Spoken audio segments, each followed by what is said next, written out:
Thanks for taking the time to join me on my channel, Nigel's View on Things. How you doing? How you keeping? Hope everybody's safe and sound where you are. In today's video, we're going to be showing you, well, I'm going to be showing you, not we, it's me, more proof of the sun simulator. Well, what I consider to be proof of that object in the sky. Made many different videos, links to some of those down below. Also, we can't talk about the sun simulator without actually talking about Jeff B. Done some amazing work and also produced some amazing videos. Links to his channel, yet again, in the description box, nice and easy for everybody to find. If you enjoy his work, please subscribe. Many people say that this object in the sky is very, very local. That object in the sky is extremely local compared to our sun. No sun, no life. That big yellow gas giant is there 100%. That object there is there for a different reason. That big white, bright white LED light in the sky. That was easy for me to say, wasn't it? Big old tongue twister. That black object is our sun simulator. Yes, that CMOS overload is a camera abnormality, Nigel. Of course it is. I'm not going to really get too in depth in this because I'm going to make a video and show you all the bits and pieces, put them all together, and hopefully many of you will be on the same page and have a general understanding of what I'm trying to get at. Anyway, we got, I want to show you this red round the outside here and this red round the outside here.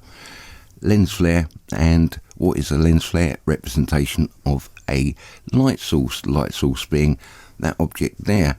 If we actually zoom into that, we actually can see what's going on here, but you can see very red here, very red here. Now I thought this was maybe something to do with what's behind the sun. That's the purpose of the sun simulator, or in front of the sun, should I say. That's the purpose of the sun simulator.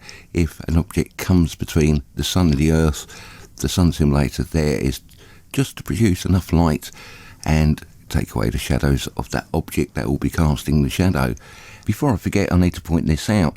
This object here seems to be interacting with this object here, and also when our sun is starting to rise, I'm going to call it our sun. I'm going to be a good citizen because the world governments would have told us that there's something coming. Of course they would. We can notice that these two red objects happen to be on the left hand side. Down here we've got this light blue, and that is a trait of an LED light.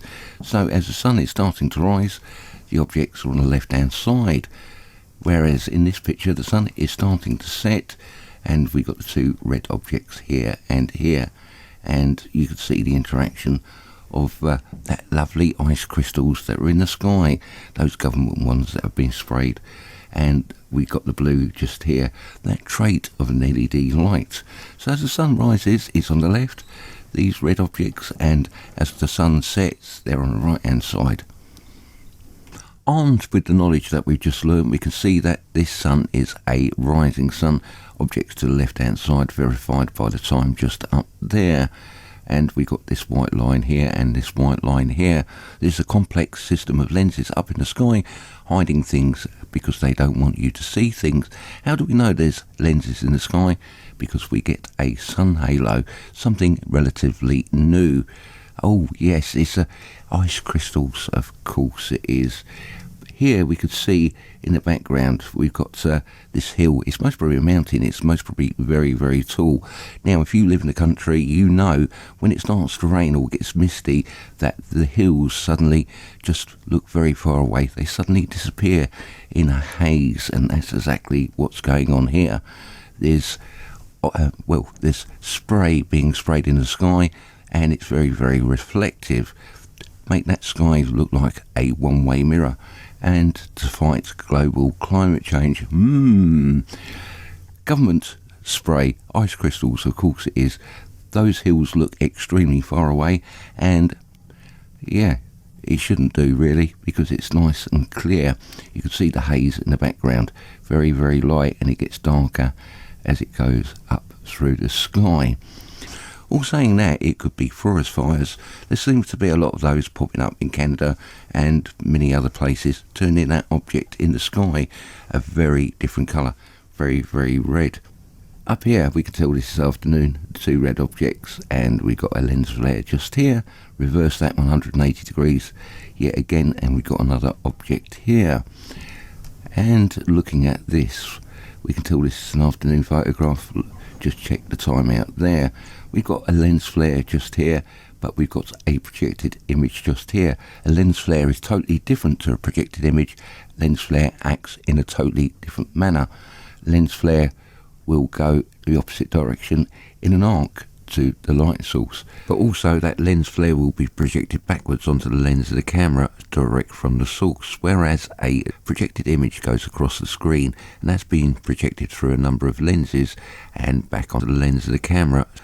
Whoever designed the system either really didn't have a clue about physics or knew exactly what he was doing, basically made a great big telescope into the sky. And maybe he really wanted to do that to show the whole world what was actually coming. Now we've seen a few photographs. Before I actually show you the proof about the sun simulator, I need to show you a video from Dingley Village, northeast, and you can see the time and date down there, 2017. This was from the weathercamnetwork.com.au. And all the cameras went into maintenance mode when we actually discovered that we could see things we shouldn't do, and actually after going into maintenance mode, never come back online. That's a coincidence now, isn't it? Even back in 2017, there were clouds on the horizon as our sun and sun simulator started to rise, like there was something to hide. They were trying to hide something, like it rose just before the sun and the sun simulator. Now, when you don't get to see clouds in front of that object, that means there's nothing to see. Well, that's for me, and this is what I've noticed over a period of time. We could see a big explosion of light. It looks like it's very, very red. It looks like a half moon just there. And we can see our sun and sun simulator starting to rise. Yellow is our sun, white is the sun simulator. How things will change. Green on the horizon, and it's banded up here.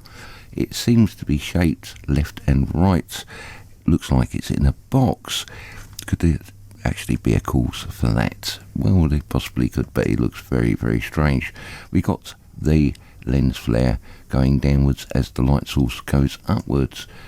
And in its own right, this lens flare actually does prove that this sun simulator is real.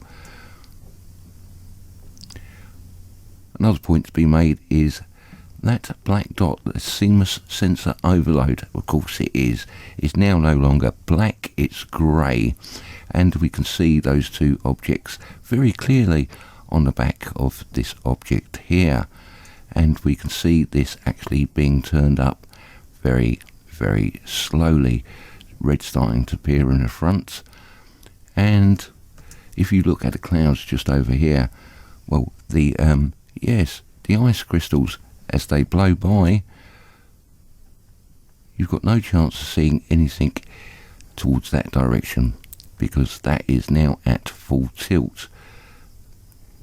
Yeah, another faulty camera. And along come the clouds just to save the day, so nobody could see absolutely anything at all. And they do actually look like clouds. That makes a change. For me, an outstanding clip that some of you may have seen before, but it proves so much to me that there's something going on in our skies. Before I actually show you the proof, I need to point something out. Yes, that is my Ring doorbell camera, and yes, it is mosaicked up because I value my privacy. We're only interested in that just there, but I can see the comment section lighting up as we speak. A Ring doorbell is very good as a tool. If you've got it in your house and it's pointing anywhere in the direction inside your house, wave. Now, look up. Say hello, because everybody and his brother are watching what you're doing. I know that every Amazon worker has watched my video feed. Oh, how sad their lives are. I've got more things to worry about. My phone, your phone, everybody else's phone, and computers. It makes no difference. We're being tracked no matter where we go. That isn't the point of what I'm talking about. That object just there. Maybe the point I'm trying to make is if we're taking pictures or video of an incandescent bulb, or maybe an LED bulb, because they're electrical, we wouldn't see the same sort of lens flares or camera artifacts that you would if you were taking pictures from the sun. One's electrical and one's natural light. So if I'm taking pictures of the sun, I wouldn't expect to see any similarities, and that was easy for me to say, between an incandescent bulb and an LED light and that object in the sky, unless that object in the sky is not exactly as we're led to believe. That object behind is, but that one in front is not. So, ring doorbell. I think we've actually got that established, Nige. What we're looking is in infrared. It's colour mode infrared, by the way, for all those people that might get a little bit confused. And then all of a sudden the camera now will switch to colour mode from infrared. And then suddenly we get this big white bright LED light. Does that actually look like something that you've seen before? Then you've got these two red rings on the left hand side, and we know that's in the AM. That is starting to rise through the sky. There's also something else to be noticed in this clip. Down on the right hand side there's a blue hue, a trait of an LED bulb, and we've actually seen that before, haven't we? The question needs to be asked, how is it at all possible we're looking at a video of a LED light on the side of a house and it's got the same characteristics as an object that's in the sky, our sun, unless that object in the sky is electrical in nature, man-made electrical, not natural. That was easy for me to say. Natural nature. Okay.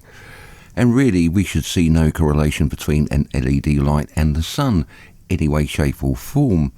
For me, what I'm looking at is a bright white LED light in the sky that many people call our sun. Many people think that object's local, and that's a sun simulator. Well, guess what? I'm with you. I think that's very, very local. But don't forget, no sun, no life. So really, in conclusion, for me, what I'm looking at is technology in the sky, possibly man-made, but the technology itself, I think, is being, well, hijacked, just to say the least. And if you're going to hide something, you hide it in plain sight. I've made many different videos, and links to some of those videos down below about the sun simulator. I will be putting it all together and making one great big video, showing you all the proofs that I've come across, well, for me, what I think is proof. Anyway, that's all I've got for you now.